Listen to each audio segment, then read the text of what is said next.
বান্দা যখন অনুতপ্ত হয়ে চোখের পানি ছেড়ে কাঁদে, তার চোখের পানি চোখবে, নাকের ডগাবে, মাটিতে পড়ার আগেই ওই অনুতপ্ত বান্দার সব গুনাহ আল্লাহ মাফ করে দেয়। কারণ দুনিয়ার কেউ তখন দেখে নাই, দেখেছে কে?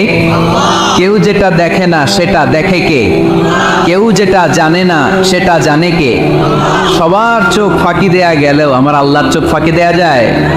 এজন্য দান করতে হবে একজনের খুশির জন্য, তিনি কে?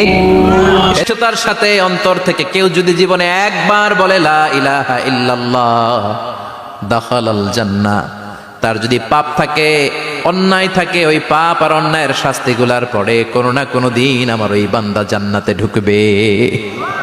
একবার যদি খালিসান মিন কলবিহি সে পড়ে লা ইলাহা ইল্লাল্লাহ, তার জন্য জান্নাতকে অবধারিত করে দিয়েছে কে?